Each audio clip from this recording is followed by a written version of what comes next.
साताभरिका कृषि विकास सम्बन्धी गतिविधि, बजार सूचना एवं मौसम सम्बन्धी जानकारीको सङ्गालो कृषि गतिविधि।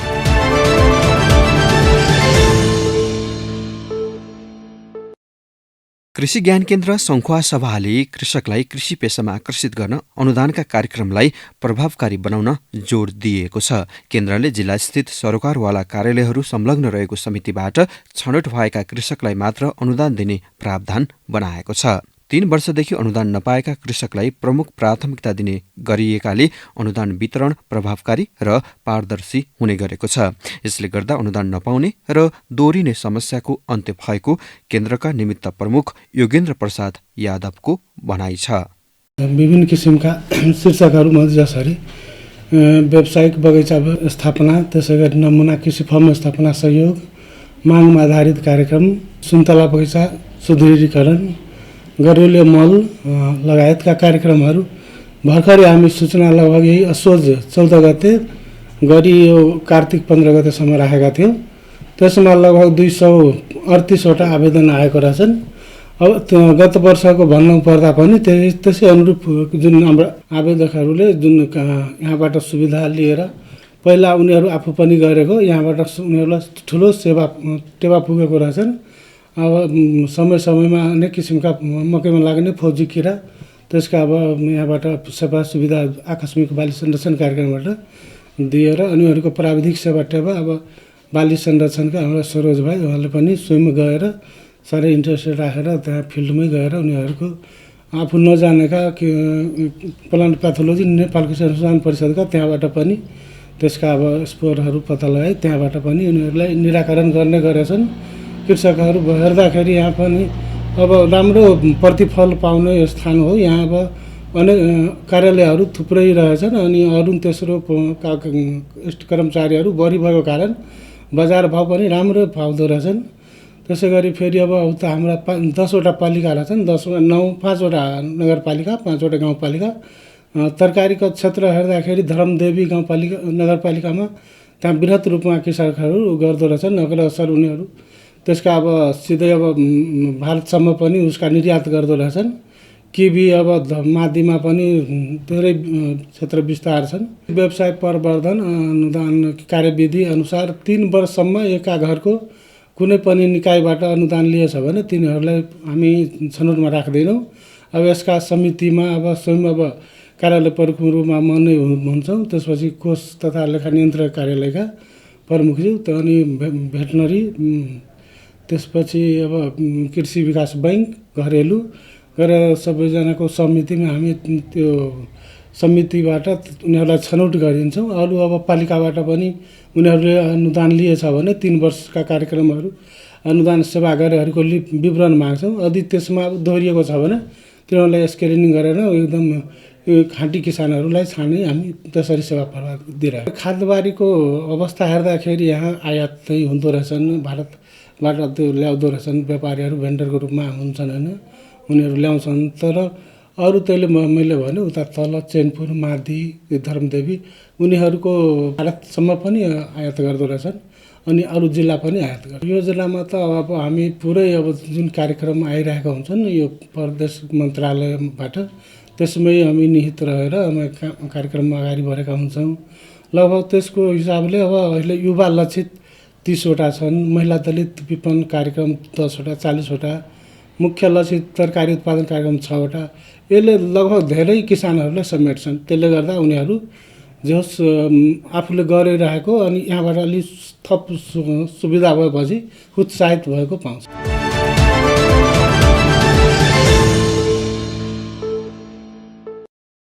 सङ्खुवा सभाका एकजना युवा एग्रो टुरिज्मलाई जोड दिने उद्देश्यले कृषि पेसा अपनाउँदै आउनु भएको छ। खाँदबारीका युवा सञ्जय देवानले 2 वर्षदेखि एग्रो टुरिज्म मार्फत कृषिसँगै रिसोर्ट सञ्चालन गर्दै आउनु भएको छ। आफ्नै फार्ममा उत्पादित कृषि तथा पशुजन्य उत्पादन पाहुनाले उपभोग गर्ने व्यवस्थाले स्थानीय उत्पादन खपत भएको छ। साग, तरकारी, बाख्रा, गाई, माछा पालन गरेर फार्ममा उत्पादित उपज रिसोर्टमा खपत भएको फार्मका सञ्चालक सञ्जय देवान बताउनुहुन्छ। पहिला म यो पर्यटन लाइनमै भएकोले मैले एउटा होटल छ, मेरो होटल सहित त्यसमा चाहिँ अहिले मैले अलिकति त्यसलाई चेन्ज गरेर एउटा एग्रो टुरिज्म विथ रिसोर्ट बनाऊँ भनेर चाहिँ लागे हो। यसमा चाहिँ हामीले हाम्रो रिसोर्टमा होटलहरूमा चाहिँ जति पनि कस्टमर ग्राहकहरू आउनुहुन्छ उहाँहरूलाई चाहिँ हामीले आफ्नै अर्ग्यानिक उत्पादन चाहिँ युज गर्ने 70% 80% चाहिँ हामीले सक्दो चाहिँ आफ्नो अर्ग्यानिक उत्पादन गरेर चाहिँ उहाँहरूलाई त्यो सेवा सुविधा दिन सक्छौँ कि भनेर हामी अहिले 250 रोपनीमा चाहिँ कृषि फर्म गरिरहेका छौँ। त्यसमा साग सब्जी भयो, माछा मासु, कुखुरा, बुङ्गुर, अब बोयर अनि गाई फर्म छ। त्यसरी चाहिँ हामीले सक्दो चाहिँ अर्ग्यानिक खुवाउने अर्ग्यानिक चाहिँ युज गर्ने अर्ग्यानिक सागसब्जी युज गर्नेमा छौँ अगाडि हामी त्यो सोचले बनाएको थियौँ र अहिले यो 2 वर्ष क्रस गरिसक्यो करिब। यसबाट चाहिँ हामीले यो जिल्लालाई नै कृषि उत्पादनमा चाहिँ विशेष जोड दिने, यहाँ रोजगारीहरू सृजना गर्ने, अर्ग्यानिक उत्पादनहरूमा जोड दिने र हरेक पालिकाहरूसँग चाहिँ हामीले समन्वय गरेर उहाँहरूसँग चाहिँ के त्यहाँका लोकल उत्पादनहरू कस्तो कुन उत्पादनमा चाहिँ विशेष जोड दिन सकिन्छ र त्यसलाई हामीले अन्तर्राष्ट्रिय मार्केटसम्म चाहिँ पुर्याउने हामीले त्यो प्रक्रियामा अगाडि उहाँहरूसँग सल्लाह भएर हामी अगाडि बढेका छौँ। र अहिले विशेषता चाहिँ के छ भने देशको स्थिति हामी कृषि प्रधान देश भन्छौँ, तर यहाँ सबै युवा पुस्ताहरू चाहिँ विदेशी नै क्रम, यहाँको भविष्य, यहाँको फ्युचर नदेखेर यहाँ हाम्रो कृषि उत्पादनहरूले मार्केट नपाएर नयाँ आधुनिक तवरबाट कृषि हामीले काम गर्न उपकरणहरू नभएर, हामीसँग चाहिँ टेक्नोलोजीहरू नभएर, हामीसँग ज्ञान नभएर यस्ता कुराहरूले गर्दाखेरि चाहिँ हामी विदेशी नै क्रममा हाम्रो युवा पुस्ताहरू छन्। उहाँहरूलाई केही हदसम्म हजारौँ युवाहरूलाई चाहिँ यहीँ रोकेर यहीँ रोजगारी दिउँ र यहीँ आफ्नो देशमै उत्पादन गरौँ र यसलाई चाहिँ अन्तर्राष्ट्रिय मार्केटसम्म पुर्याउँ भन्ने तरिकाले चाहिँ हामी अगाडि बढेका छौँ। मिश्रित तरिकाले कृषि गर्दा प्राविधिक सेवा लगायत अनुदानका कार्यक्रम प्राप्त भएको भनाइ छ। अहिलेसम्म त्यस्तो ठुलो सरसहयोग हामीले अब अनुदानको रूपमा चाहिँ केही अब कृषि ज्ञान केन्द्रबाट 7 लाखको एउटा बजेट ल्याएको छौँ। प्राविधिक सहयोग चाहिँ हामीले अब स्पेसली यो जिल्ला पशु कार्यालय अब कृषि ज्ञान केन्द्रबाट उहाँहरू सरहरूले आएर चाहिँ उहाँहरूले चाहिँ यसरी गर्नुहोस् यसरी भनेर चाहिँ एउटा टेक्निकहरू हामीले बताइरहनु भएको छ। त्यसरी हामी नै अगाडि बढिरहेछौँ। अहिले त यो सुरु फेज हो। अब अहिले स्टार्टिङ फेजमा त हामीले लगानीमै विशेष जोड दिनुपर्छ र त्यसको अब उत्पादनमा चाहिँ हामी अहिले ट्रायल पिरियडमा पनि छौँ। हामीले उत्पादन गरेको वस्तुहरू चाहिँ आफूले भोग गरेर उब्रेका कुराहरूलाई चाहिँ बाहिर मार्केटसम्म पुर्याउने तरिकाले चाहिँ हामी जाने प्रयासमा हो। यो क्षेत्रमा जति पनि अहिले हामी पालिकाहरूसँग सबैसँग समन्वय गरेर हजुरहरूले चाहिँ एउटा उत्पादन गरेका कुराहरूलाई चाहिँ हामी ग्यारेन्टीको साथ खरिद गरिदिने, त्यसलाई चाहिँ प्रशोधन गरेर हामी लेबलिङ गरेर चाहिँ अन्तर्राष्ट्रिय मार्केटसम्म पुर्याउने योजनाहरूमा छ।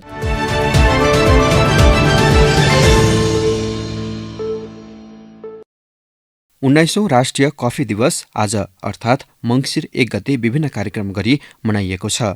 कफीको क्षेत्र प्रवर्धन र संरक्षण, दिगो उत्पादनमा महिला र युवालाई प्रोत्साहन भन्ने नाराका साथ 19औं कफी दिवस देशैभरि मनाइएको छ। नेपालमा कफीको सुरुवात भएको छोटो समयमा नेपाली कफीले राष्ट्रिय तथा अन्तर्राष्ट्रिय स्तरमा विशिष्ट पहिचान बनाउन सफल भएको छ। उत्पादन र उत्पादकत्वको हिसाबले कम देखिए पनि गुणस्तरको हिसाबले नेपालमा उत्पादित कफी विश्व बजारमा उत्कृष्ट मानिन्छ। यस अवसरमा कफी खेतीको क्षेत्र विस्तार, गुणस्तरीय उत्पादन र बजार प्रवर्धनमा रणनीतिक रूपमा अघि बढ्ने विश्वास राष्ट्रिय चिया तथा कफी विकास बोर्डले लिएको छ। नेपालका मध्य पहाडी क्षेत्रका धेरै जिल्लाहरूमा गुणस्तरीय कफी उत्पादनको राम्रो सम्भावना रहेको छ।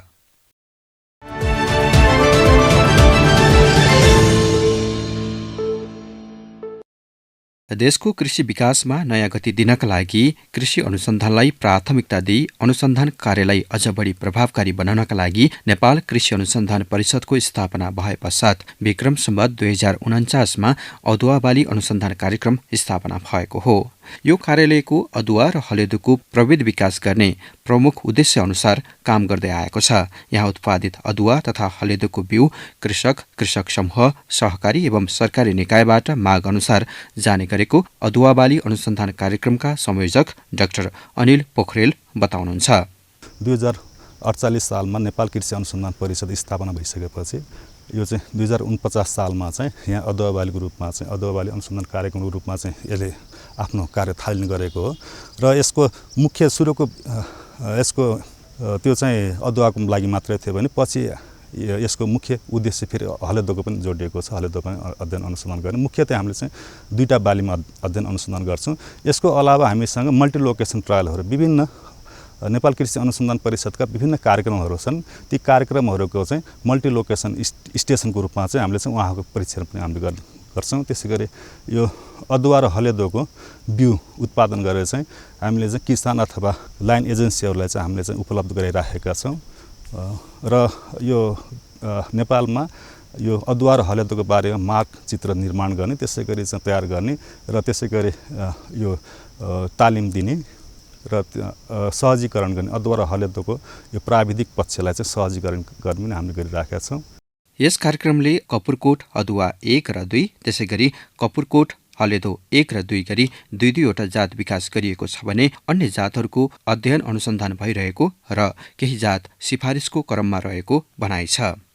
अहिलेसम्म हामीले चाहिँ अदुवामा 2टा जात सिफारिस गरेका छौँ र हलेदोमा पनि 2टा जातहरू सिफारिस गरेका छौँ अहिलेसम्म यो अदुवा बाली अनुसन्धान कार्यक्रमले। र हामीसँग अहिले पनि नेपालका विभिन्न स्थानहरूबाट चाहिँ सङ्कलन भएका जातहरू हलेदोमा 103वटा जातहरू चाहिँ हामीले चाहिँ अनुसन्धानको क्रममा राखिराखेका छौँ र त्यसै गरी अदुवाको 69वटा जातहरू चाहिँ हामीले चाहिँ विभिन्न किसिमका जातहरू चाहिँ अनुसन्धानको त्यसमा राखिराखेका छौँ। र त्यसका अलावा 2-3वटा जातहरू हलेदोमा जस्तो CI 13-12 भन्छौँ हाम्रो त्यसमा हैन। त्यसै गरी अदुवाको पनि 2-3वटा जातहरू चाहिँ केही सिफारिसको क्रममा छ र त्यसको पनि अझ बढी केमिकल यसको क्वालिटी एनालाइसिस गर्ने काम पनि भइराखेको छ अहिले। समग्र रूपमा चाहिँ अहिलेसम्म 2टा जातहरू आएको छ र जातहरू चाहिँ हामीले छनौटका क्रममा छन्। रोग किरा कम लाग्ने, उत्पादन बढी हुने, त्यसै गरी अब अदुवाकोमा रेसा पनि अलिकति कम हुने र तेलको मात्रा बढी हुने र हलेदोमा पनि आकर्षण रङ भएको र यसको कुर्कुमिनको मात्रा बढी हुने किसिमका जातहरू चाहिँ हामीले चाहिँ छनौट गर्न खोजिराखेका छौँ। यो फार्म 4.85 हेक्टरमा फैलिएको र खेती हुने क्षेत्रफल 2.5 हेक्टर मात्र रहेको छ। यहाँ उत्पादित अदुवा र हलेदोको माग धेरै आउने गरेको छ, जसबाट वार्षिक रूपमा 11-12 लाख रुपैयाँ राजस्व सङ्कलन हुने गरेको छ। यो अदुवा र हलेदोको नेपालमा एउटा मात्रै कार्यक्रम भएको हुँदाखेरि यो नेपाल अधिराज्यभरि चाहिँ हामीले चाहिँ यहाँको चाहिँ लगिराख्नुहुन्छ र हामीसँग यो एरिया कम भएको हुँदाखेरि माग अनुसार हामीले चाहिँ अदुवा र हलेदोको बिउ उत्पादन गर्न सकिराखेका छैनौँ। र कहिलेकाहीँ यो हलेदोको कुनै वर्ष धेरै बिउ गयो भने अर्को वर्ष चाहिँ आउँदैन, बिक्री वितरण समस्या भइरहेको छ भने अदुवाको चाहिँ हामीले चाहिँ माग अनुसार हामीले चाहिँ उत्पादन गरेर पुर्याउन सकिराखेका छैनौँ। त्यसको लागि विभिन्न हाम्रा चाहिँ ठाउँहरू लोकेसनहरू छन्, ती ठाउँबाट हामीले चाहिँ उहाँहरूलाई आवश्यकता अनुसारको बिउ चाहिँ उपलब्ध गराइराखेका छ नेपालभरि चाहिँ। यो हाम्रो एरिया पनि कम छ। अब विशेष त हामीसँग 4.85 हेक्टर मात्रै हो। त्यसमा पनि अब हामीले चाहिँ खेती गर्ने मुख्य एरिया भनेको 2.5 हेक्टर जतिमा मात्रै छ। त्यसको हिसाबले गर्दाखेरि 10, 11, 12 हैन, त्यो हेरी अवस्था हेरी बिउ बिक्री वितरणको अवस्था हेरी अथवा उत्पादनको हिसाबले चाहिँ त्यो 10को हाराहारीमा 10-12 लाखसम्म चाहिँ हामीले चाहिँ राजस्व सङ्कलन गरिराखेका छौँ अहिलेसम्म। लामो पानी पऱ्यो भने अदुवा र हलेदोलाई पानीको निकास भएको हुँदाखेरि धेरै उत्पादन लिन सकिँदैन कहिलेकाहीँ, र कहिलेकाहीँ अपरझट रोग धेरै लागिदिन्छ। त्यसले गर्दा पनि हामीलाई चाहिँ उत्पादनमा चाहिँ सधैँ कहिले कम कहिले हैन तलमाथि भइरहेको छ। त्यसै गरी हलेदोको पनि त्यही अनुसारको चाहिँ उत्पादन पनि धेरै खडेरी पऱ्यो अब भनेपछि हाम्रो सिँचाइको समस्या छ। सिँचाइको लागि चाहिँ हामीसँग त्यस्तो छैन, कुलोको समस्या छ। त्यसले गर्दाखेरि यसको चाहिँ उत्पादन भनेको खडेरीको हिसाबले पनि असर गर्छ र अदुवालाई चाहिँ कहिलेकाहीँ धेरै पानी पर्दियो र रोग किराको प्रकोप एकाएक आइदियो भने पनि यसले चाहिँ उत्पादनमा चाहिँ असर गर्छ, फार्मभित्रको उत्पादनलाई भनौँ हामी। नेपालमा अदुवा बालीको विकास तथा प्रवर्धनका लागि विक्रम सम्वत 2033 सालमा बागवानी अनुसन्धान केन्द्र मालेपाटन पोखरा अदुवा बाली विकास कार्यक्रम सञ्चालन भएको थियो। पछि 2042-43 सुठो विकास कार्यक्रमको रूपमा सञ्चालन भयो। विक्रम सम्वत 2049 यो कार्यक्रम कपुरकोट सल्यानमा स्थानान्तरण गरी राष्ट्रिय अदुवा बाली अनुसन्धान कार्यक्रमको रूपमा कार्य प्रारम्भ भएको र यो कार्यालय हाल अदुवा बाली अनुसन्धान कार्यक्रमको रूपमा सञ्चालनमा रहेको छ।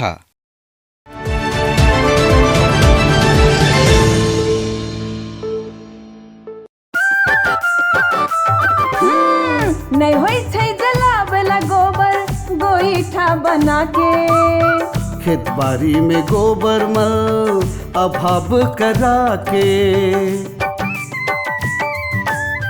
प्रयोग केला से गोबर मल उर्वर खेतवारी, कृषि उत्पादन बढ़ा के खुश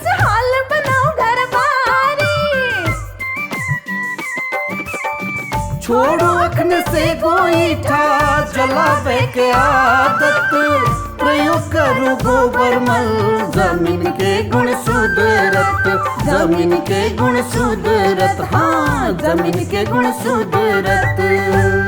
गोबरलाई गुइठा नबनाऊ, खेती गरिएको जमिनमा प्रयोग गरेर माटोलाई उर्वर र उत्पादनशील बनाऊ। नेपाल सरकार कृषि तथा पशुपन्छी विकास मन्त्रालय, कृषि सूचना तथा प्रशिक्षण केन्द्र, हरियर भवन।